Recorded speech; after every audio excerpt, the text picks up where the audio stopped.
Fait que comme je te disais, là, moi, je peux t'en donner une. Faudra remercier le père Foura parce que je te dis... Mais là, toi, tu pars-tu pas pire? T'as une base ou quelque chose? Non? Non. Ben, en tout cas, je te démerde pour celle-là, là, mais il va falloir aller chercher les deux autres comme un grand. Sinon, tu pourras jamais faire ça comme du monde, puis la madame, elle va aller se shaker le berlingot ailleurs. Sérieux? Fais juste demander au hobbit à côté, là, qu'est-ce qui est arrivé à madame Foura. Il y a pas de honte à ça, là. Mais voyons, qu'est-ce que tu fais, Colin? Les info-moyens, toi, du fun. Salut tout le monde, ici Mademoiselle V, ton auxiliaire sexuel préféré.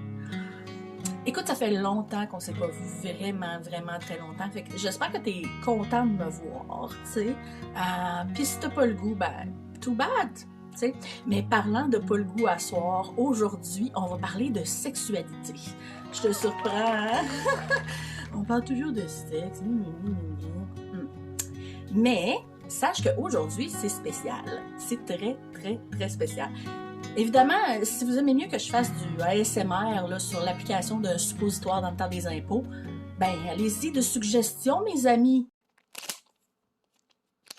J'insère le suppositoire. Oh.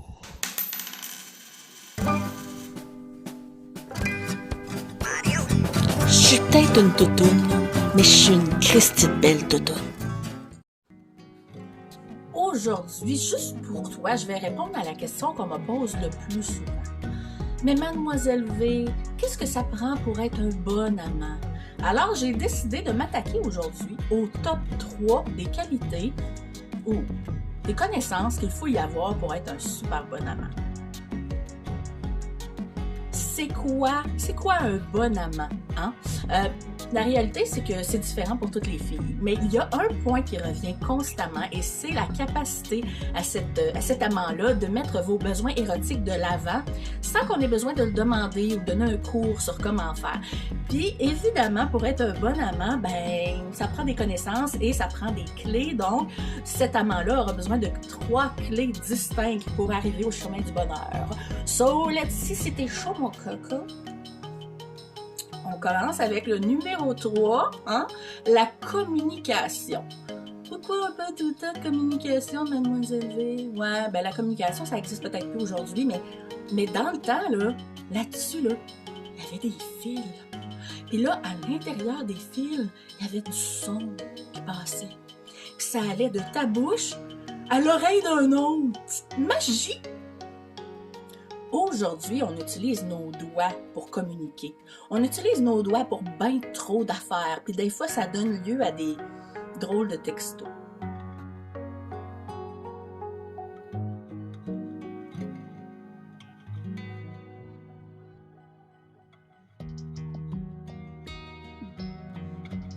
En utilisant les bons mots, elle va pas te trouver stupide. Elle va trouver ça génial que tu t'assures de ses préférences puis que tu sois suffisamment à l'aise avec ta sexualité pour utiliser les bons mots, là. La jument de Ovila est chaude. Joachim pénètre la jument dans la cour d'école. Joachim pénètre la jument dans la cour d'école. Peux-tu aller au bécosse? Puis là, mettons t'es mêlé, là, applique mon conseil. Tu sais, si c'est ta blonde pis t'es en train de procréer, hein, c'est peut-être pas le moment d'y envoyer un texto là, pour savoir si tu peux visiter son anus. Faudrait peut-être mieux utiliser ta bouche, ouais, si elle est libre, là, parce qu'on parle pas la bouche pleine. Numéro 2, hein, la confiance. Je le dis toujours, personne veut faire l'amour à un homme vulnérable, un homme qui est pas solide. Ça nous vient probablement de nos anciennes guenons là, qui voulaient un instinct de protection. C'est encore là. Et dis-toi aussi que si t'as pas d'estime de soi, si tu t'aimes pas toi-même, il n'y a pas personne qui va t'aimer. Et si t'as pas toi-même envie d'être dans ton lit, ben personne ne va avoir envie d'y être non plus. Et ça marche pour la majorité des femmes, malheureusement. Donc, ayez un peu de trope, là. Pour paraître confiant, tu dois maîtriser ton sujet. Hein? Bon, ça veut dire qu'il faut savoir de quoi tu parles. Et ça m'amène à la clé numéro 1, celle que tout bon amant doit avoir. C'est la première qu'on doit d'abord avoir pour se lancer dans cette aventure de devenir le super amant. Elon Musk dit qu'on peut tout apprendre. Mais je suis pas mal sûre que Jésus a dit ça aussi, là. Mais en tout cas, peu importe. Ce que je veux dire par là, c'est que tu peux maîtriser un sujet parfaitement si tu en connais toutes les facettes.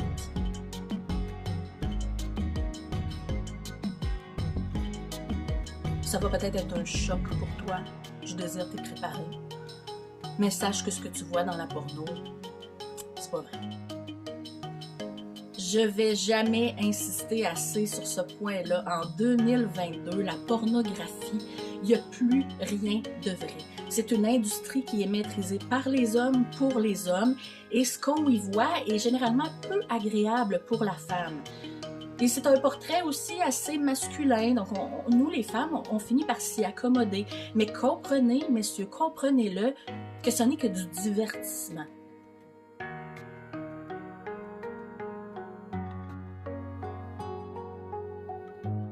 Si tu es né entre 98 et 2019, les chances que tu aies eu une éducation sexuelle est aussi grande que de pouvoir lécher les grelots du pape.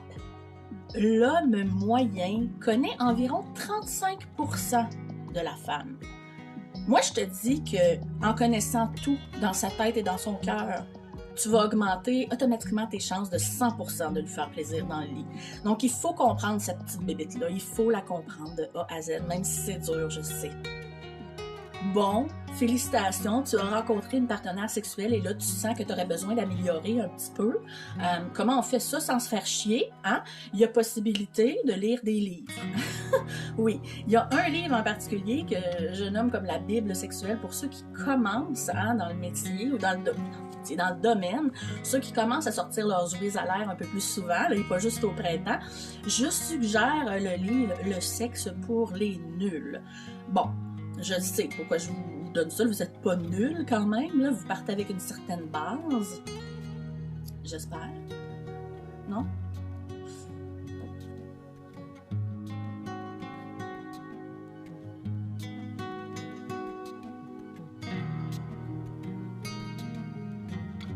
Ce que j'aime particulièrement de ce livre-là, c'est que c'est fait sur un langage commun. Hein? Donc, ça nous montre autant la psychologie au niveau de la femme et la biologie, mais ça nous le montre de façon à ce que tu n'as pas besoin d'avoir une maîtrise pour comprendre. Donc, voilà, parce qu'une maîtrise en performance sexuelle, je pense pas que ça existe, mais tu peux toujours venir me voir, je vais te faire un beau petit diplôme. Là. Donc, si tu me suis depuis le début de la capsule, au lieu de regarder la craque, hein, tu vas vite comprendre le schéma. Hein? Tu t'éduques, ça te donne confiance, et en ayant confiance, ça te permet d'en parler ouvertement avec ta partenaire. Ding, ding, ding, ding, communication. Ça tourne en rond. Donc, c'est assez facile. Retenez-les, CCE. Hein? Pensez à moi et pensez à revisiter votre éducation sexuelle, même si vous pensez que c'est dans la poche. Ce n'est jamais complètement dans la poche. D'ailleurs, ça change tout le temps. Il y a du monde qui se font rajouter des vagins, enlever des pénis, on ne sait plus. Moi, je tiens à vous remercier pour tous ceux qui m'ont appuyé durant la crise que j'ai eue il y a quelques temps. Je ne vais pas donner de détails, mais il s'est passé des très grosses choses dans ma vie. Des choses que j'aurais voulu que ça reste privé, mais que ça n'a pas été. Toujours est-il que je vous remercie de m'avoir appuyé, envoyé des commentaires, me soutenir à tous les jours. Ça m'a fait vraiment, vraiment plaisir. Je tiens à ce que vous le sachiez. Je reviens plus forte que jamais et sachez que dans quelques jours, je vais publier une capsule qui va peut-être changer complètement ma vie. La vôtre aussi, on ne sait jamais. Alors, restez à l'écoute, puis d'ici là, je vous dis, touchez vos pipis! Bye bye! Je suis peut-être une toutoune, mais je suis une Christie de belle toutoune.